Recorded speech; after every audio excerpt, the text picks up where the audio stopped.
సన్నిధానములో దేవుని మందిరములో నివాసం చేయడం కోరుకుంటూ వచ్చాడు. ఎందుకు ఇంతగా పరితపిస్తూ ఇంతగా ఆశపడుతూ ఉన్నాడంటే కొన్ని విషయాలు మనం నేర్చుకుంటూ వచ్చు. అదేవిధంగా ఇది నన్ను కూడా చాలిన దేవుడిగా ఆయన సహాయం మనకు అనుగ్రహిస్తూ దేవుడిచ్చిన మాటలే మీకు తెలియజేస్తూ ఉన్నా.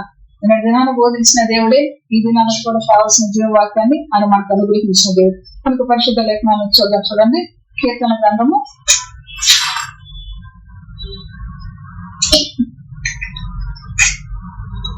4వ అధ్యాయము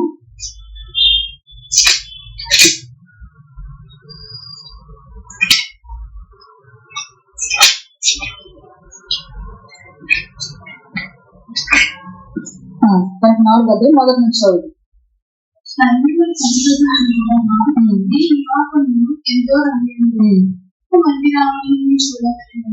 నా ప్రాణం ఎంతో ఆశపడుతుంది.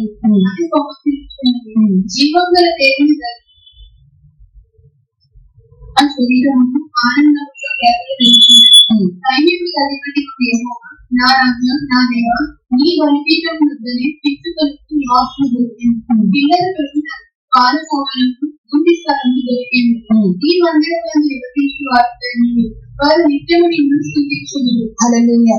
దేవుడి పరిశుద్ధ వాక్యం నుంచి సహాయం చేయగా దేవుని కృపను మనం అనుభవించడానికి మన హృదయం ఉత్సాహముతో ఉల్లాసముతో ఆయన నామ మహిమార్థంగా బ్రతకడానికి మార్గాన్ని చూపిస్తూ ఆయన సెలవిచ్చిన మాట. మరి కోరహు కుమారులు రాసిన కీర్తన అని రాయబడుతూ వచ్చింది. కోరహు ఎటువంటి వాడంటే దేవుని మాటకు విధేయత చూపించిన వ్యక్తి.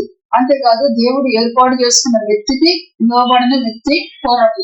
తన వంశముగా నుంచి వచ్చిన బిడ్డలు రాసిన కీర్తన అన్నమాట. ఏం రాస్తూ వచ్చాడు? తండ్రిని దేవునికి లోబడలేదు, దేవునికి విధేయత చూపించలేదు, దేవుని యొక్క ఏర్పాటుకి విధేయత చూపించలేదు. అయితే తన వంశములో వచ్చిన తన పిల్లలు ఏం చేస్తున్నారంటే దేవుని సన్నిధిని బట్టి వారు ఏం చేస్తున్నారు? ఇక్కడ చూస్తే సైన్యములకు అధిపతి అయి యెహోవా నివాసములు ఎంతో ఆ దేవుని యొక్క నివాసములు ఎంతో రమ్యములని వారి పిల్లలు తెలుసుకున్నట్టుగా పరిశుద్ధ లేఖన సెలవిస్తూ ఉంది. దేవుని యొక్క వాక్యలు మనం చూస్తే తండ్రిని బట్టి పిల్లలకు, పిల్లల బట్టి పిల్లలకు అన్నట్టుగా మనము నేర్చుకుంటూ వచ్చాం. అయితే ఇక్కడ ఈ పిల్లలు ఏం చేస్తూ వచ్చారంటే తండ్రి మర్చిన వారు మరొక దేవుని వెతుకుతూ ఉన్నారు. ఎందుకంటే తండ్రి పక్షంగా దేవుడు చేసిన కార్యాలు ఏంటో వాళ్ళు చూస్తూ వచ్చారు. అంటే వాళ్ళ యొక్క మూల పురుషుల పక్షంగా దేవుడు చేసిన కార్యాలు ఏంటో చూస్తూ వచ్చారు. ఆ దేవుణ్ణి వారు వెతుకుతూ ఆ దేవుని సన్నిధి ఎటువంటిది అని వారు తెలుసుకుంటూ ఇక్కడ కీర్తన రాస్తూ ఉన్నట్టుగా పరిశుద్ధ లేఖన సెలవిస్తుంది. ఏం తెలుసుకున్నారంట? సైన్యములకు అధిపతి యెహోవా నీ నివాసములు ఎంతో రమ్యములు. దేవునికి మహిమ కలుగును. దేవుని యొక్క నివాసములు ఏముందని నేను నేర్చుకుంటూ వచ్చాము. దేవుని యొక్క నివాసం అమ్మా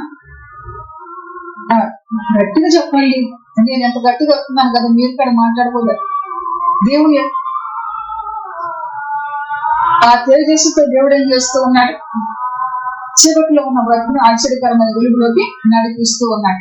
కాబట్టి దేవుని యొక్క తేజస్సు ఉన్న ఆ మందిరం బట్టి, ఆ నివాసాన్ని బట్టి ఇక్కడ ఈ పిల్లలు ఏం చేస్తూ ఉన్నారంటే ఈ నివాసములు ఎంతో రమ్యములు అని వారు ఎరుగుతూ ఉన్నట్టుగా సెలవిస్తుంది. అంత మాత్రం కాదు, యెహోవా మందిరావరణములను చూడవలని నా ప్రాణం ఎంతో ఆశపడుచున్నది, అది సొమ్మసిలుచు ఉన్నది. జీవము కలిగిన దేవుని దర్శించుటకు అందముతో కేకలు వేయచ్చు ఉన్నది. హల్లెలూయా. మీరు గమనించినప్పుడు ఎందుకు ఇంతగా వాళ్ళు చెప్తూ ఉన్నారు? వాళ్ళ ప్రాణం అంటే ఎంతో ఆశపడుతుందంట దేవుని మందిరాన్ని చూడాలని, తర్వాత జీవము కలిగిన దేవుని దర్శించాలని చెప్పేసి వారి హృదయము వారి శరీరము ఆనందంతో కేకలు వేస్తూ ఉందంట. ఏంటి ఎంత విశేషము అని మనం చూసినప్పుడు, మనము వెళ్తూ ఉన్నాం మందిరాలకి. మనం వెళ్ళిన మందిరములో మనం ఏం చేస్తూ ఉన్నాము ఒకసారి మనకు మనం జ్ఞాపకం చేసుకుంటాం. మనం వెళ్ళిన మందిరంలో విశాలంగా ఉందా మందిరము? మందిరం నిండా మనుషులు ఉన్నారా? తర్వాత మందిరానికి బాగా లైటింగ్ పెట్టారా? మందిరంలో కుర్చీలు అలంకరించారా? ఇవన్నీ చూసి ఏమనుకుంటున్నామంటే అబ్బా మందిరం చాలా బాగుంది, ఎంతో రన్నింగ్ గా ఉంది అనుకుంటూ. అవునా? ఆ విధంగా ఉంటుంది మన భక్తి. అయితే ఈ కోరహు కుమారులు ఏ మెరుగు ఎంతగా కేకలు పెడుతూ ఉన్నారు, ఈ కోరహు కుమారులు ఏ మెరుగు ఎంతగా ఆశపడుతూ ఉన్నారు అని మనం గమనిస్తూ దేవుని యొక్క వాక్యంలో పితరుడు పెరుగు దేవుని యొక్క మందిరంలో తేజస్సు ఉంది అని ఎరుగుతూ వచ్చింది. ఆ తేజస్సు ఉన్నట్లుగా ఇప్పుడు ఈ కోరహు కుమారులు ఎక్కడున్నారంటే దావీదు దగ్గర ఉన్నారు. దావీదు దగ్గర ఏ విధంగా ఉన్నారంటే గాయకులుగా ఉన్నారు కాబట్టి ఆ యజమానుడు ఎవరితో ఉన్నట్టు జీవము కలిగిన దేవుని ఎరుగుతూ ఉన్నారు, జీవము కలిగిన దేవుని సన్నిధానం ఎరుగుతూ ఉన్నారు. కాబట్టి ఈ పిల్లలు కూడా ఏం ఎదిగారంటే అదే సత్యాన్ని ఎరుగుతూ వచ్చారు. దేవునికి మహిమ కలిగిన మనం దేన్ని వెతుకుతూ ఉన్నాం, వెతకవలసింది ఏంటి? మందిరం విశాలంగా ఉంది, 4 గోడలు చూసి మందిరం చాలా బాగుందని చెప్పేసి మందిరాన్ని చూస్తుంది. మందిరం నిండా మనుషులు ఉన్నారు అని మందిరాన్ని చూస్తూ ఉన్నాం. మందిరంలో ఎప్పుడైనా కటాక్షాలు ఉన్నాయా? మందిరంలో ఏముందని ఏం వెతుకుతూ ఉన్నారంటే మందిరంలో ఉన్న దేవుని యొక్క తేజస్సును వెతుకుతూ ఉన్నారు. దేవునికి మహిమ కలుగునుగా. వెతికి ఏమంటున్నారంటే ఆ నివాసము ఎంతో రమ్యములు రమ్యములు. దేవునికి మహిమ కలుగునుగా. మనుషులుగా చెప్పుకునేది ఏంటంటే ఇది చూస్తూ ఉన్న సర్వసాధారణం. ఇది ఎవరి గురించి అంటలేదు, సర్వసాధారణ జరుగుతున్న పరిస్థితులు ఏంటంటే ఎక్కడో ఆ పట్టణంలో మందిరం ఉందంట. ఆ పట్టణంలో మందిరం దగ్గరికి వెళ్తే అందరూ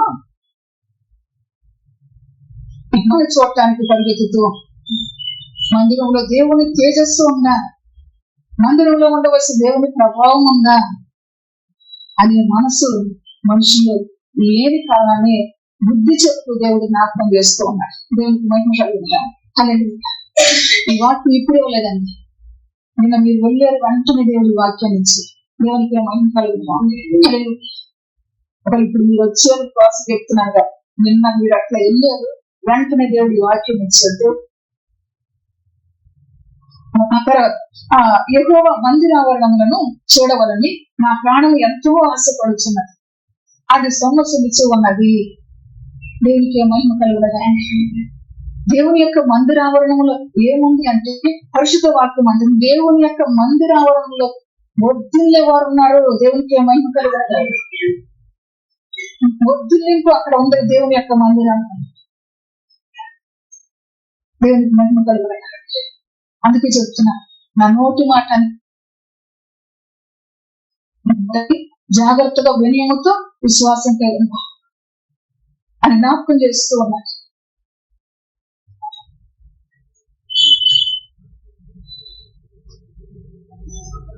మహిమ కలిగిన దేవుడికి జ్ఞాపకం చేస్తున్నాం. దేవుని సన్నిధిని మనం వెతికే విధానాన్ని జ్ఞాపకం చేస్తూ ఉన్నాం. ఒక్కొక్క మందిరం దగ్గరికి వెళ్తే మందిరం చక్కగా లైట్లు పెట్టేసి అందరం చాలా సుందరంగా ఉంది, ఇక్కడ గోదామంటే బుద్ధిహీన అలా అంటాడు దేవుడు.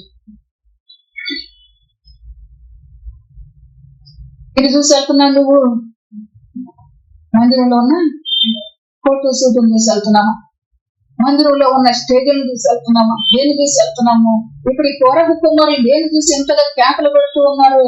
దేవుని యొక్క మహిమా ప్రభావాలను చూసి. దీనికి మహిమ కలిగింది. కలిగి చూద్దాం పరిశుద్ధ లేఖనాన్ని. చూడండి, కీర్తనల గ్రంథం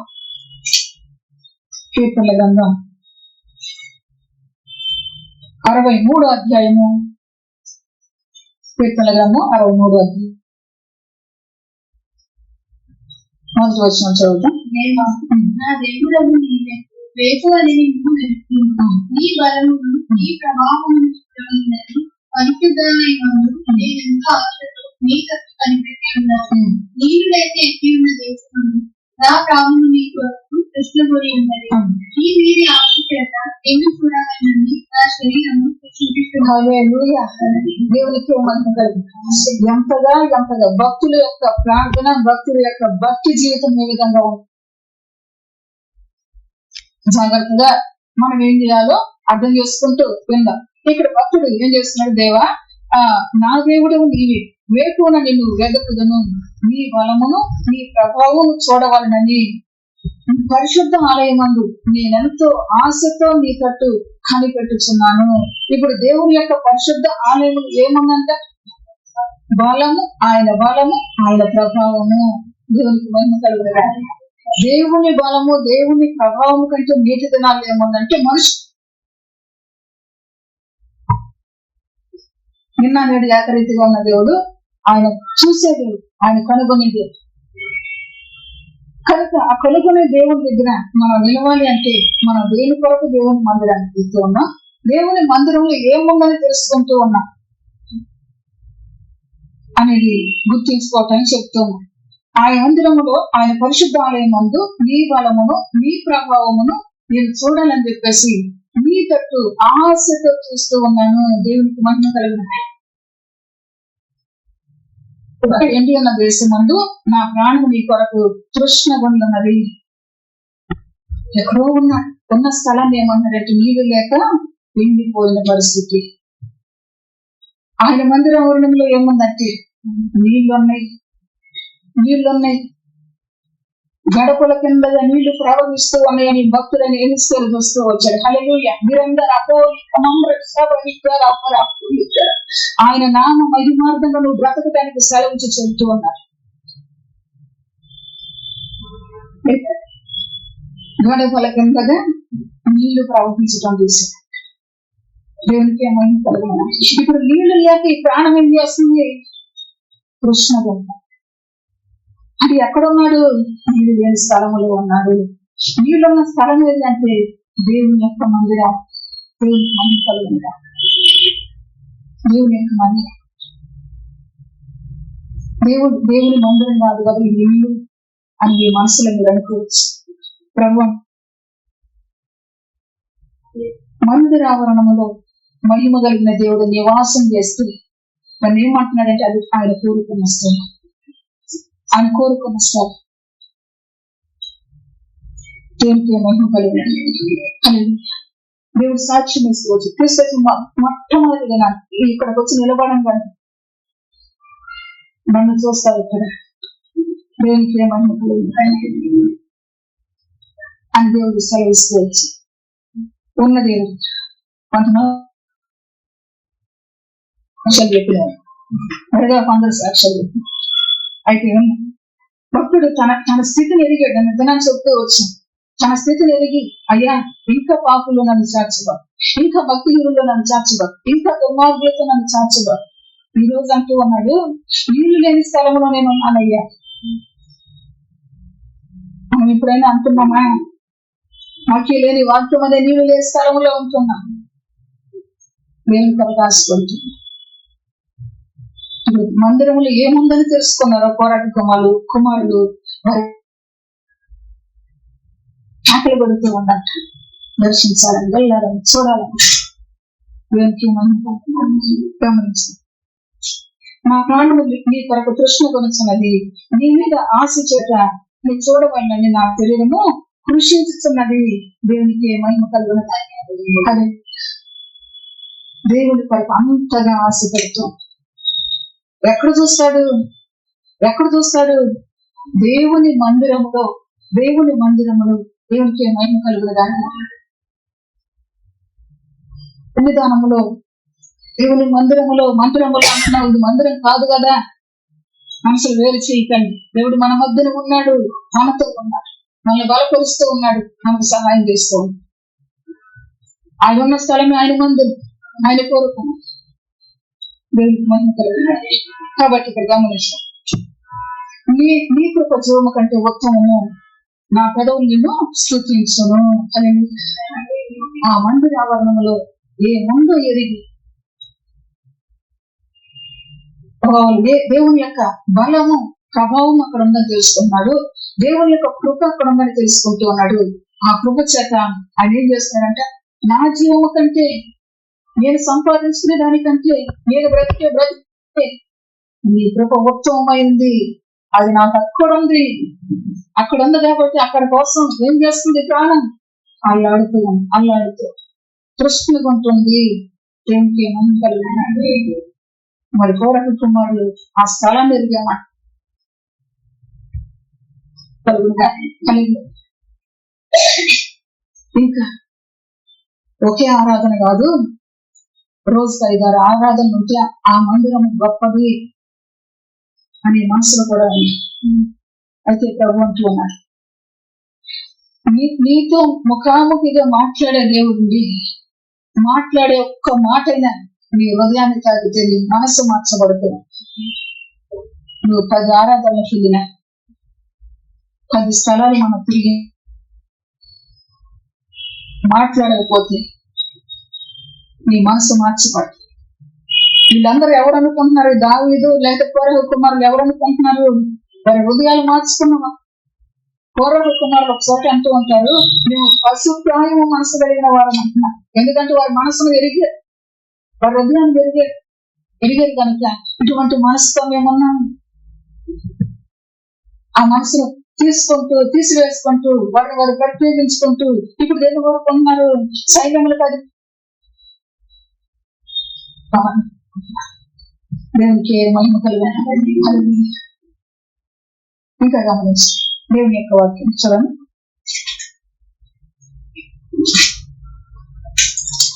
కీర్తన గ్రంథం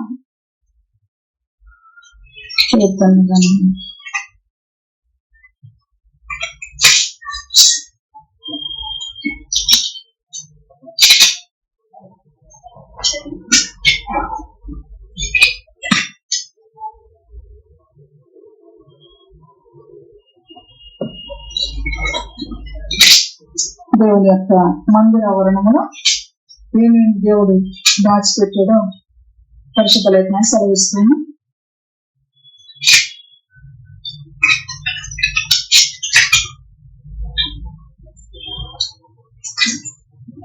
దేవుని యొక్క మందిర ఆవరణంలో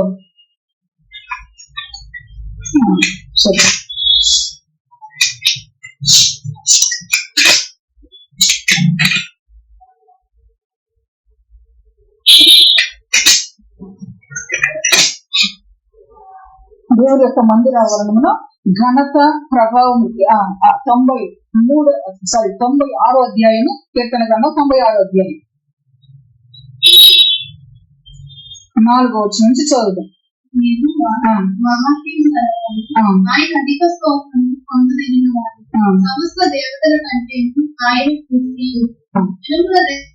యెహోవా మహత్యము గలవాడు, అది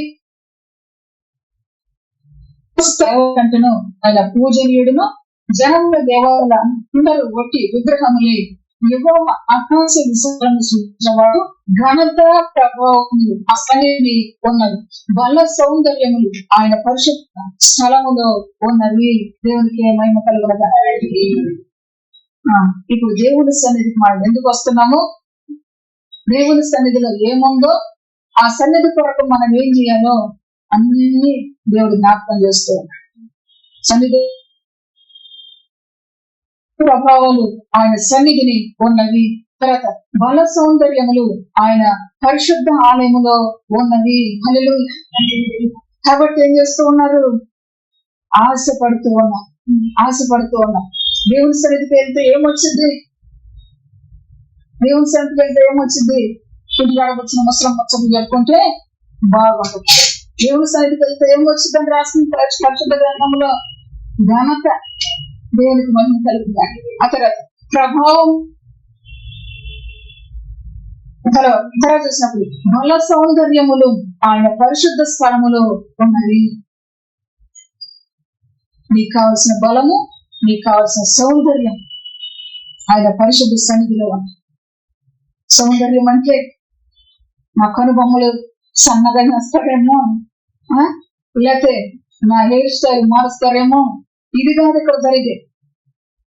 ఏ సౌందర్యం అంటే ఇది ఆత్మీయమైన సౌందర్యము. దేవునికి మహిమ కలుగునగాక. ఆ ఆత్మీయమైన సౌందర్యం కొరకు పొదుములు ఇస్తాను నీకు, నూనెలు ఇస్తాను నీకు, తేలినిచ్చి నిన్ను పోషిస్తాను అంటున్నాడు. ఆ సౌందర్యం అంతా ఎక్కడ ఉందంట? దేవుని సన్నిధి. దేవునికి మహిమ కలుగునగాక. మరలా క్రీస్తు చేసినందున కృప చేత బాగుగా నీవు కట్టబడటానికి, జాగ్రత్తగా నువ్వు బ్రతకటానికి, మేల్కొల్పి నిన్ను పురికొల్పుతూ ఆయన జ్ఞాపకం చేస్తున్న సంగతి. దేని కొరకు మందిరానికి వెళ్తూ ఉన్నావు? ఏం తెలుసుకుంటున్నావు? సామెతల గ్రంథంలో రాయబడినట్టు నా యొద్దకు వచ్చి లెస్సైన జ్ఞానాన్ని సంపాదించుకుని ఎక్కడున్నది? ఆయన సన్నిధిలో. జ్ఞానము, ఘనత, వివేకములు ఆయన సన్నిధానంలో ఉన్నాయి. కనుక మనం వెళ్ళేది కళ్ళకి వచ్చే, జ్వరం వచ్చే, తలనొప్పి వచ్చే కాదు. మనం వెళ్ళేది దేని కొరకంటే దేవుని యొక్క ఘనతను, ప్రభావాలు, మహిమలు ఎరగటానికి. దేవునికి మహిమ కలిగిన ఎప్పుడైనా ఈ మనసు మనకు వచ్చిందా? చూసుకుందాం ఈ రోజు జాగ్రత్తగా ప్రభుని వెతుకుదాం. దేవునికి మహిమ కలుగుతాం. తర్వాత గమనించి చూడండి. ఇప్పుడు చూస్తున్న 4వ అధ్యాయం రండి. కీర్తన 284వ అధ్యాయము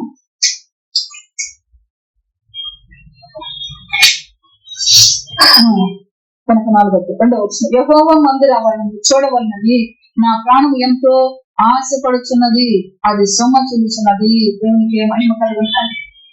యెహోవా మందిరావరణంలో 4 గోడలు, యెహోవా మందిర ఆవరణంలో ఉన్న ఒక పెద్ద గంట, లేకపోతే పెద్ద పెద్ద లైట్లు, ఇవి కాదు మనం చూసేది. దేవుని యొక్క వాక్యం అంటుంది అవి మనుషుని యొక్క హస్తకృతములు, మనుషుని యొక్క హస్తకృతములు. దేవుని యొక్క మహిమ ప్రభావం మందిరంలో ఉంటుంది. అది మనము ఎరగవలసిన వారిగా ఉన్నామని దేవుడు తన యొక్క వాక్యం ద్వారా మాట్లాడుతుంటాడు. అందుకే దేవుని సన్నిధికి వచ్చినప్పుడు మనం ఎట్లా రావాలంటే జాగ్రత్త కలిగి. చూడండి ప్రసంగి గ్రంథం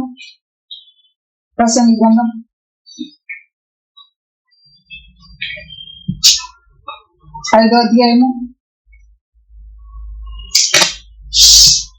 5వ అధ్యాయం వరకు వచ్చిన నీవు దేవుని మందిరమునకు పోవునప్పుడు నీ ప్రవర్తన జాగ్రత్తగా చూసుకొనుము. నీ ప్రవర్తనను జాగ్రత్తగా చూసుకో. ఏముంది అక్కడ? దేవుని ఘనత అక్కడం, దేవుని బలం అక్కడం, దేవుని జ్ఞానం అక్కడం, దేవుని ప్రభావం అక్కడం, దేవుని మహిమ అక్కడ ఉంది, దేవుని యొక్క తేజస్సు అక్కడ ఉంది. కనుక ఆ సన్నిధికి మనం వెళ్ళేటప్పుడు ఎట్లా అసలు అటువంటి వివేకం ఏమన్నా మనకుందా? అటువంటి వివేకం ఏమన్నా మనలో ఉంటే నిజంగా మన జీవితంలో ఏముంటదంటే దేవుడు అంటే భయము, భక్తి ఉంటుంది. ఆ భయభక్తులు కలిగిన జీవితాన్ని దేవుడు కోరుకుంటున్నాడు. కౌరవ కుమారులు ఇంతకు ముందు ఎట్లా ఉన్నారంటే తన తండ్రి తిరుగుబాటు చేస్తూ వచ్చాడు. వీరు కూడా వాళ్ళని వెళ్ళి చూసి వాళ్ళు బాగున్నారు, వీళ్ళు బాగున్నారు, నాకేంటి కష్టం వచ్చింది అని చెప్పేసి మాట్లాడుకుంటూ దేవుణ్ణి వెతుకుతూ వారు తెలుసుకుంది ఏంటంటే అయ్యో మేము పశుప్రాయం వెళ్ళి ఆలోచన చేస్తూ ఉన్నాం. దేవుడు లేని బ్రతికిది, దేవుడున్న బ్రతికిది. దేవుడున్న బ్రతుకు ధన్యము, దేవుడు లేని బ్రతుకు ఎదిగి ఎండిపోయిన చెట్ల అని వాడు ఎరుగుతూ వచ్చు. పిల్లరా, ఒక తల్లిలా దేవుని యొక్క ఆదరణతో, దేవుని యొక్క సంకల్పంతో మన బ్రతికించడానికి దేవుడు ఈ మాటలు మన ఉనికిలోకి తీసుకొచ్చారు. దేవునికి ఏమైనా అని ఎప్పుడైనా గుర్తుపెట్టు. దేవుని మందిరానికి వెళ్తూ ఉన్నామంటే అక్కడ ఏముంది? దేవుని యొక్క తేజస్సు, దేవుని యొక్క వెలుగులో ఏం కనపడుతుంది? వాళ్ళ ముఖం వీళ్ళ ముఖమా కాదుగా.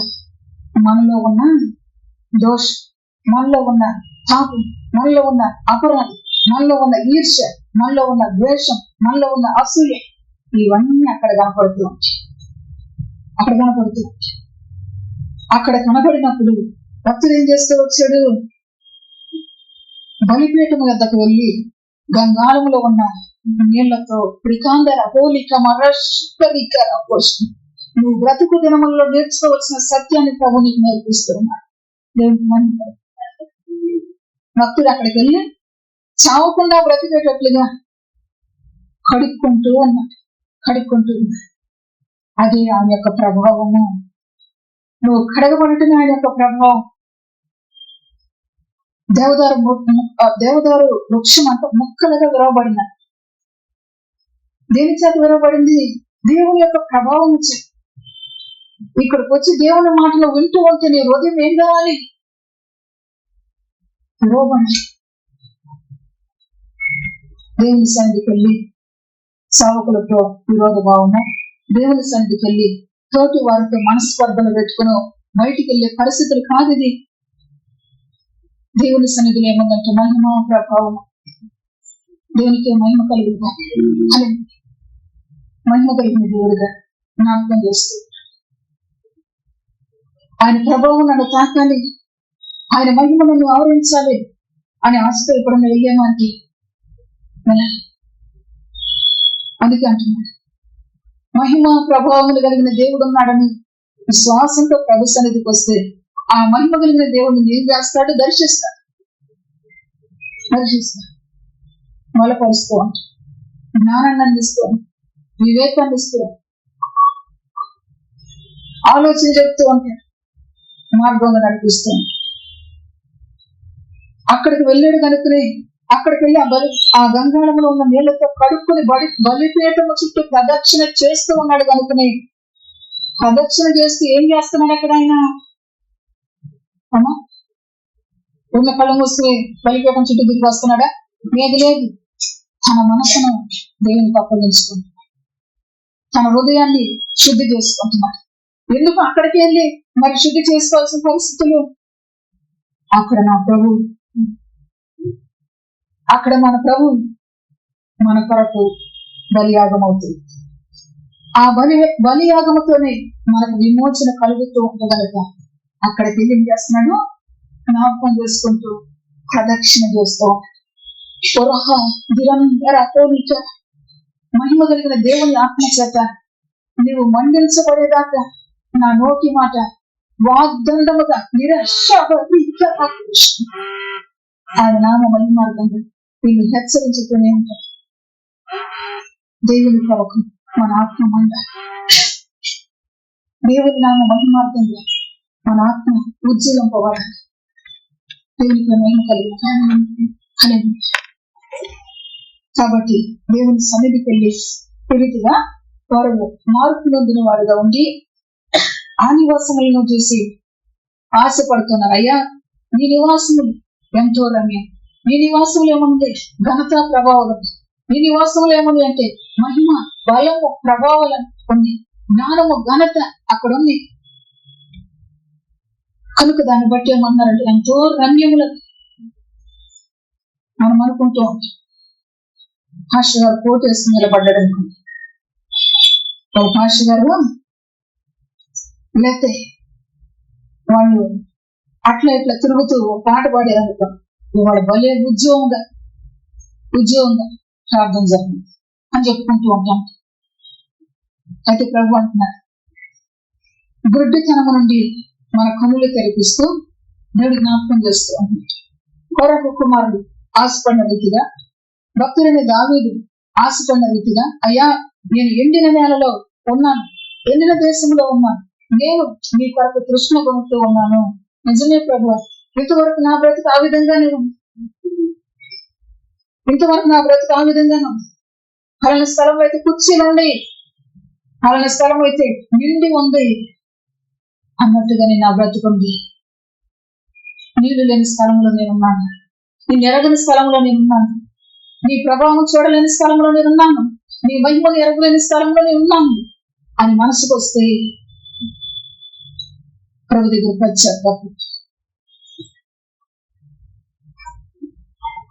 భక్తులు అంటూ యెహోవా మందిరమును చూడవలనని నా ప్రాణం ఎంతో ఆశపడుచున్నది, అది సొమ్మసిల్లుచున్నది. జీవము గల దేవుని దర్శించుటకు నా హృదయమును నా శరీరమును ఆనందముతో ఖ్యాతలు వేయిచు ఉన్నది. హల్లెలూయా.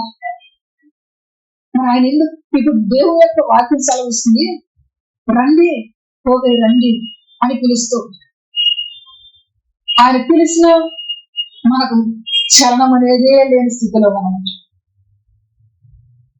మరి ఈ భక్తుడు ఏం చేస్తూ ఉన్నాడు?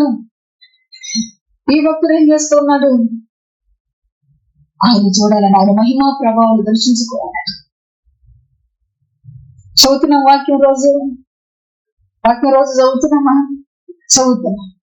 ఏం ఎరుగుతున్నాం మనం?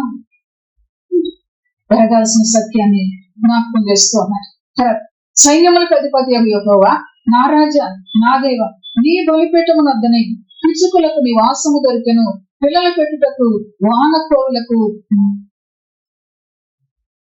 గూటి స్థలము దొరికెను. పరిశుద్ధ లేఖనాల్లో మనం చూస్తే మత్తయి సువార్త పిచ్చుకల గురించి 2 పిచ్చుకలు ఒక కాసుకు అమ్మబడుతుంది, 5 పిచ్చుకలు ఒక్క కాసుకు అమ్మి కోళ్ళు అమ్ముతాం అప్పుడు, లేకపోతే మనకున్న వాటిని అమ్ముతూ ఉంటాం. అన్నిటినీ కలిపి ఒకదానికి ఒక రేటు చెప్పి మళ్ళీ అన్నిటినీ కలిపి అన్నిటినీ ఒకే రేటుకి ఇస్తామంటే ఎందుకు చెప్తూ ఉన్నా, ఎందుకు రాసి పెట్టాడు ఆ మాట? అల్పమైన ఆ పిచ్చుకతోనే జ్ఞాపకం చేస్తారు, ఈ పిచ్చుకల కంటే మీరు శ్రేష్ఠులు అని చెప్తూ ఉంటారు. ఒక్క కాసు 5 పిచ్చుకలు అమ్మబడుతూ ఉన్నాయి. ఈ పిచ్చుకల కంటే మీరు శ్రేష్ఠులు.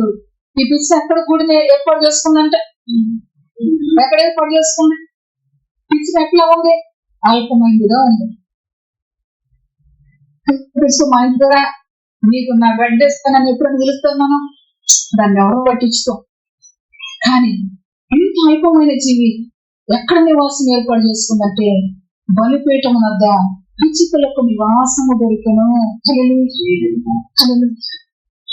దేవునికి ఏమైనా కలుగుతుంది. అల్పమైన జీవి దేవుని సన్నిధిని కోరుకున్నట్టు దేవునికి ఏమైనా కలుగుతాయి. దానికంటే శ్రేష్ఠుడు నీవు, శ్రేష్ఠురాలు నీవు అని దేవుడు మనల్ని చెప్పి మనము దేవుని సన్నిధి, అప్పుడు దేవుని సన్నిధి అంతగా కట్టని పరిస్థితి. అందుకే జ్ఞాపకం చేస్తున్నాడు, ఆ అల్పమైన జీవి బలిపీఠము వద్ద పిచ్చుకలకు నివాసము దొరికెను. పిచ్చుక మనసులో దోషం ఉందంటే,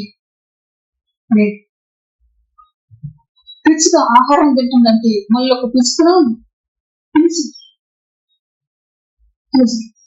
ఒక కాలంలో పిచ్చుకలు ఏం చేస్తాయి? ఆరాధన చేస్తూ ఉంటాయి. పిచ్చుకలు మనం చూస్తే ఎన్ని గొప్ప గుణాలు ఉన్నాయి,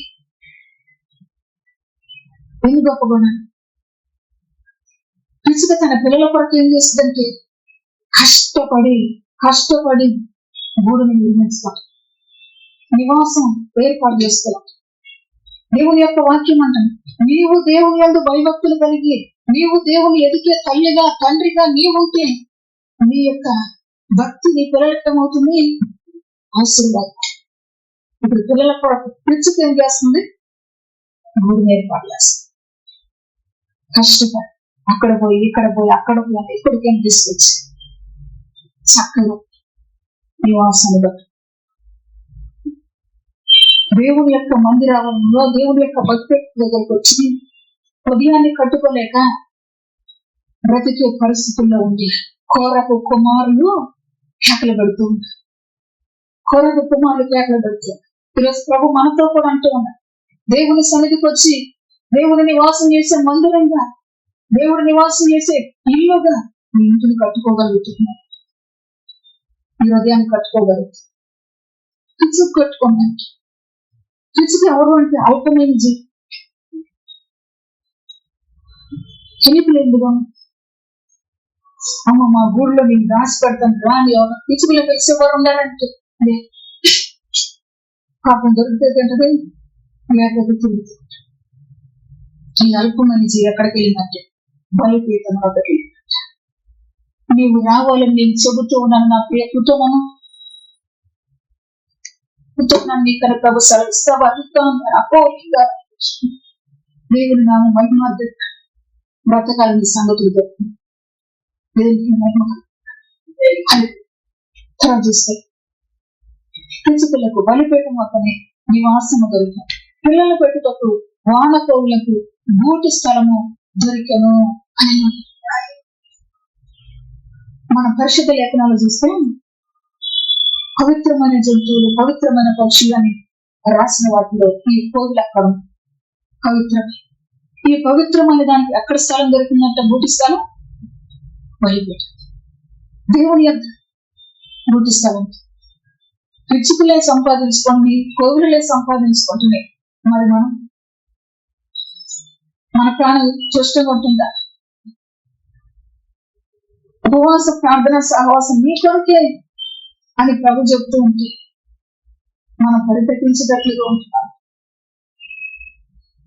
నాకు ఆయన యొద్ద నివాస స్థలం దొరకాలని కనిపెట్టే పరిస్థితి మన జీవితం.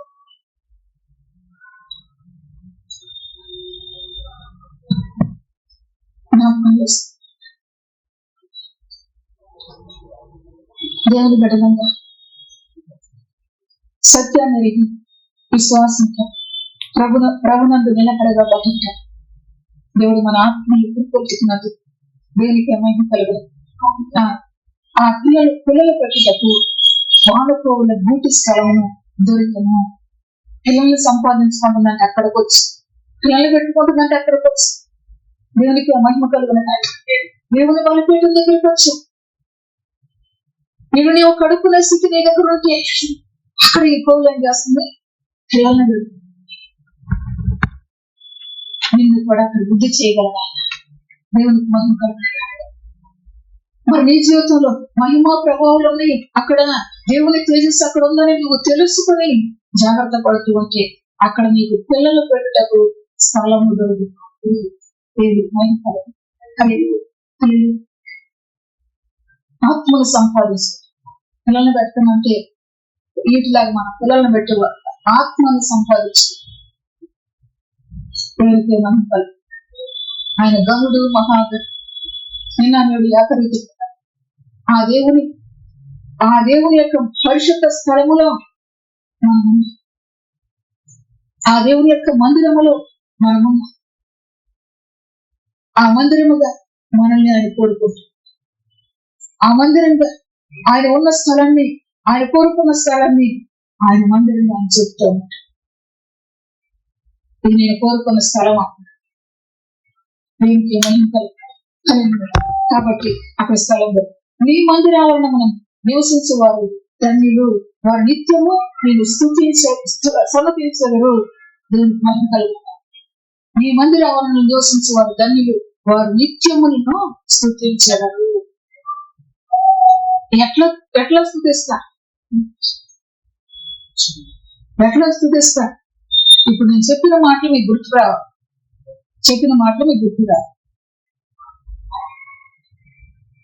నీ ప్రభావంతో, నీ మహిమతో, నీ జ్ఞానముతో నన్ను నింపుతూ, నీ శక్తితో, నీ బలముతో నన్ను బలపరుస్తూ ఉన్నా, నీ సౌందర్యంతో నన్ను అలంకరిస్తూ ఉన్నా. ఇది నీకు తెలిస్తే నువ్వేం చేస్తావు? నిత్యము దేవుని స్తుతిస్తావు. దేవునికి మహిమ కలుగునగా అందుకు చెప్తున్నది మా. ఆ రీతిగా నువ్వు నన్ను బలపరుస్తూ, ఆ రీతిగా మనకు సహాయం చేస్తూ ఉన్నాడు. ఆ సహాయం చేసిన గనుడైన దేవునికి నిత్యము మహిమ కలుగున గాక. దేవుడి పరిశుద్ధ వాక్యాన్ని మన వినికిలో దీవించిన గాక. ఆమేన్. స్తోత్రం స్తోత్రం స్తుతి స్తోత్రం స్తోత్రం స్తోత్రం. మీ మందిర ఆవరణంలో ఏమున్నదో చెప్పావు ప్రభువా. ఏ మనసుతోటి రాలేక ఎట్లా ఇబ్బందులు పడతామో కూడా చెప్తున్నావు ప్రభువా. నీ చిత్తమే నీ చిత్తమే నీ చిత్తమే జరిగించుకో ప్రభువా. మంచి దేవుడిగా బోధించావు ప్రభువా. నీ మంచితనం చూపిస్తూ బోధించావు ప్రభువా. నీకు వందనాలు, స్తుతులు స్తుతులు స్తుతులు స్తుతులు స్తుతులు స్తుతులు స్తోత్రం. ఆనాడు సమరయ స్త్రీ అడిగినప్పుడు ప్రభువా నువ్వు అన్నావు అక్కడ కాదు ఇక్కడ కాదు ప్రతి చోట నేను ఉంటానని చెప్పావు ప్రభువా. నీ వాక్యమే ప్రభువా. నిన్నే స్తుతిస్తున్నాం. మా హృదయాలు తండ్రి నాయన మీ మందిర ఆవరణంగా తండ్రి చేసుకోబడటకు తండ్రి సహాయం చేయండి. నీ వాక్యముతో పరిశుద్ధపరచబడుటకు సహాయం చేయండి ప్రభువా. నీ చిత్తంనే జరిగించాలి ప్రభువా. నీ మాటలే వినాలి, నీ వాక్యమే చదవాలి, నిన్నే అనుసరించాలి ప్రభువా. సహాయం చేయ మంచి దేవుడిగా తండ్రి నాయన నువ్వు పిలుస్తున్నావు తండ్రి నాయన. నీ మాటకు తండ్రి నాయన విలువనిస్తూ తండ్రి నాయన మా హృదయాలను సరి చేసుకోగలటకు తండ్రి నాయన మా హృదయాల్లో మీకు మందిరముగా మేము నీకు నివాసం ఇవ్వగలటకు తండ్రి సహాయం చేయండి. నీ కొరకు మండాలంటున్నావు ప్రభువా. ఆరిపోయినట్టయితే తిరిగి మండించే దేవుడు నువ్వే ప్రభువా. నువ్వు సహాయం చేయండి. సమస్తం మీకు అప్పచెప్పుకుంటాం వేడుకుంటున్నాను తండ్రి. మా మనల్ ప్రవేశిస్తున్నాము అడిగి పెట్టుకుని ప్రార్థిస్తున్నాను. ప్రార్థన శ్రద్ధ